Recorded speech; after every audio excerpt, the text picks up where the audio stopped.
Good morning to everyone out there. If you are not in class today, today is our last instructional lesson before we begin writing your rhetorical analysis essay. We will introduce that on Wednesday.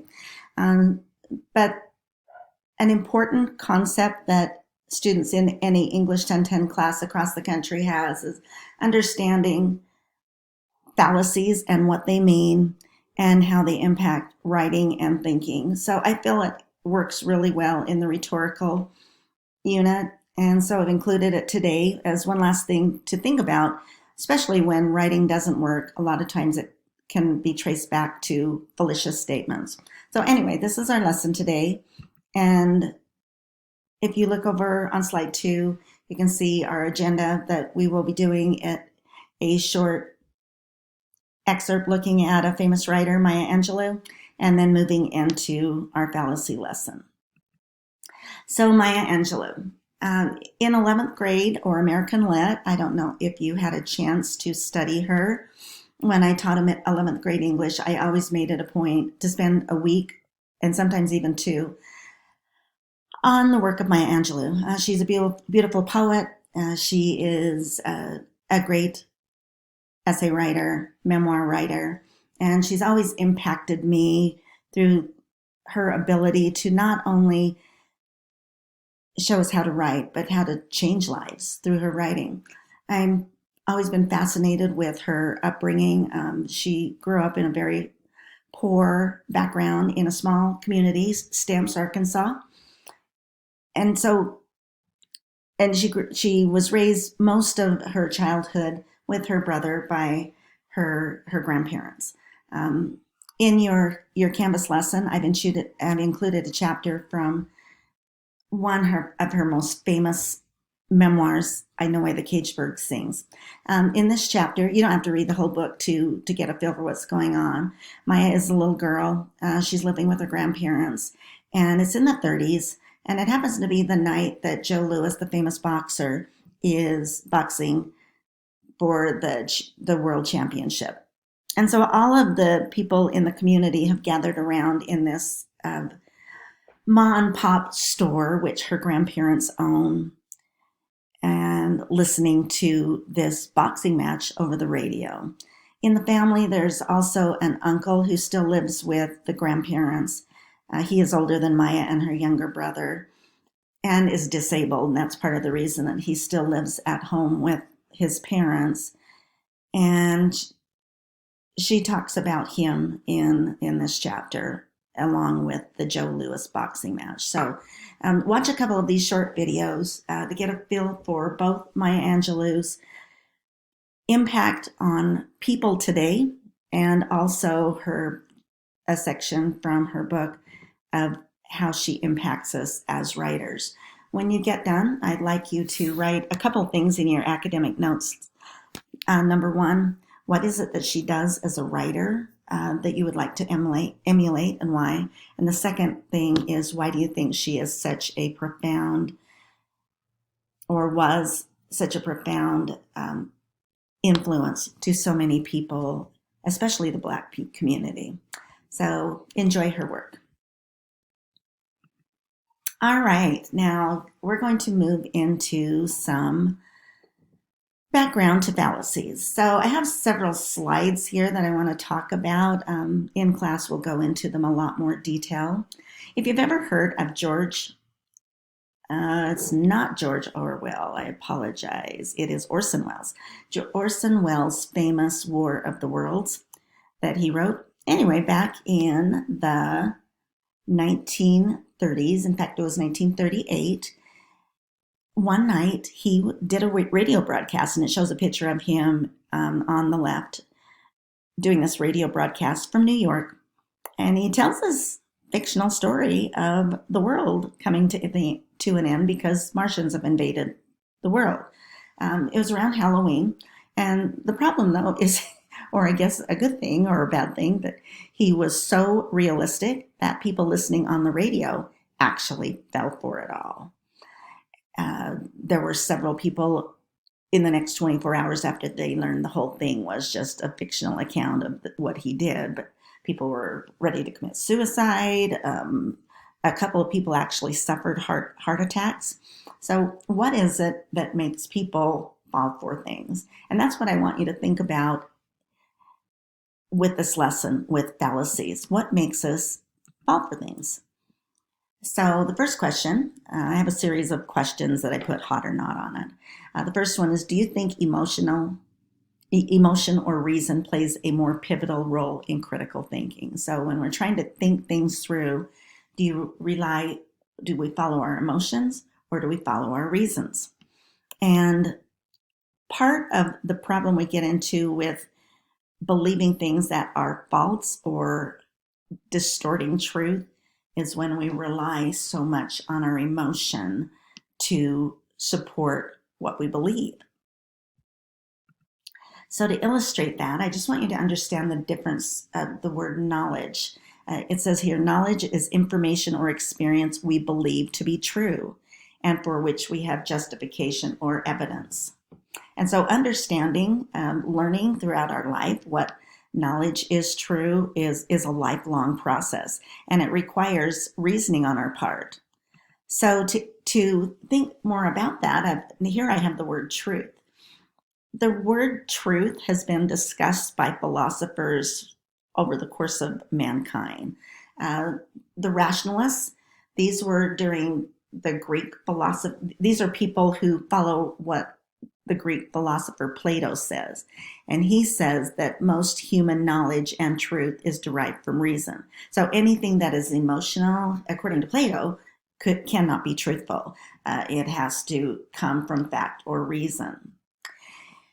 In the 1800s, I hope I'm pronouncing this right, the empiricists, they believe that truth and knowledge are derived from empirical evidence collected by our senses. So more than just something that we have found through reason to be true, truth comes also through our five senses, and our senses can tell us whether or not something is true. And then there's another great philosopher, Immanuel Kant, and he was in the early part of the 1900s. He says, and I'm just reading this, he argued that our experience of reality is not a matter of reasoning or empirical evidence, but it is dependent on the structure of our minds. In other words, our background and the way we've been raised interprets truth for us. So I find that vast range of that word quite fascinating. So this next question that I'm throwing out there, do you tend to distort evidence to fit with your beliefs? So what that is meaning is, I want you to think about it, is do we believe things or we find the evidence to support what we believe? So rather than believing something because we've discovered it is truthful, do we believe something and then go find the evidence to support that viewpoint, even though if we worked hard enough, we could find evidence to support just the opposite? If we're like that, that's why people fall for things like slot machines or gambling, because they have this mindset that probability, eventually I'm going to win. So with that in mind, there are different levels of fallacies. Fallacy is an error of reasoning, where something we say can be proven non-truthful either just by spotting it or by pointing it out. In a courtroom, that's where you hear the opposing counsel say something like, I object. So to illustrate it, to see how sometimes people, and of course this is comedy, but to see how we are so gullible in what we believe, I want you to watch this short video clip from an old Andy Griffith movie as to determine whether or not this guy that they took into the jail is drunk or not.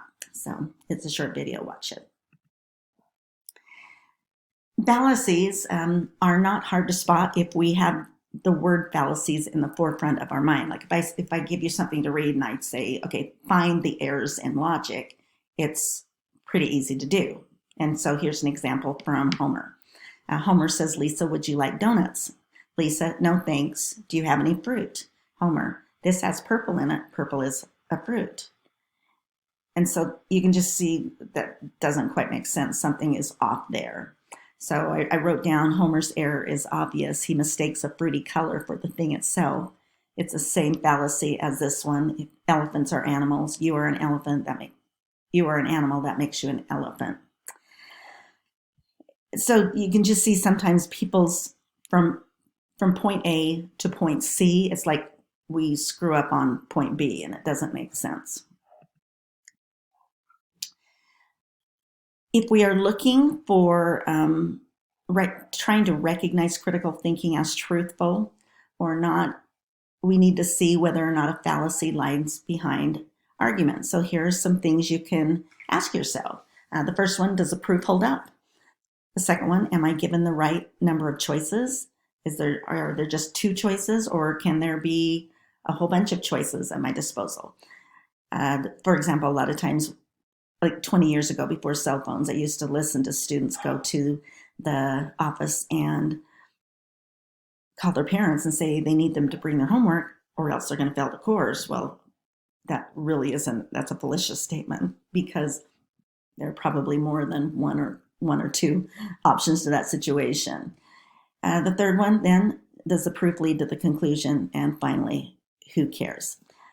So I highlighted here, or I put in bold, this one line that I want you to think about. You can commit fallacies to your heart's content as long as you get away with them. Politicians do that all the time. They make errors in logic, and they just assume that we are so gullible that we will fall for whatever they are saying. So the audience determines how far a person can go with fallacious or errors in logic. So to illustrate it, watch this short video clip. It comes from Monty Python and the Holy Grail. And so the logic, there's so many errors in logic in this short video clip, but they're trying to prove that this woman is a witch. And so watch the errors that they use to prove that. But again, because of the gullibility, they fall for it. So then, if we're talking about fallacies, in one of my textbooks, I have Everything's an Argument. It clarifies that logical fallacies are not necessarily indicators of flawed logic. Rather, they are attempts to move and or manipulate the audience. So most people who are really good writers or attorneys in courtrooms, they know what they're saying is not truthful, but they say it until they are forced to not say it. So it becomes our responsibility as an audience to call them out on it. There are three major types of fallacies. Emotional fallacies. These appeal to our emotions, kind of logical. And then there are ethical fallacies that appeal to our credibility as the person speaking. And finally, there are logical fallacies that go against our ability to critically think and use evidence accurately. In our Canvas lesson today, I have a link to a really cool website that goes over so many more fallacies than the ones that I'm giving you. Now, because I only have 15 minutes in this one and I'm already to 13 minutes, I'm just going to say them to you, and then it's your responsibility to go back and learn them. So there's a hasty generalization. These are all logical fallacies. Hasty generalization, either or, straw man, arguing from silence or ignorance, appealing to wealth, appealing to inconsistency, post hoc, guilt by association, overgeneralization. As I mentioned earlier, politicians use fallacies all the time, and they know it. They're smart enough to know what they're doing, but if you think about it, what is that saying about us as voters or as citizens, that we let them get away with it? So your last lesson is I'm going to have you look for fallacies. If you go to this website, it's called Living Room Candidate, and you're going to pick 4 different election years when you get into it. Anyway, follow what it says, but I just want to show you where really quickly what you're going to look for. So over here, and I'm moving the slide, you can see these election years. You need to pick 4 of them and then follow the assignment. Thank you.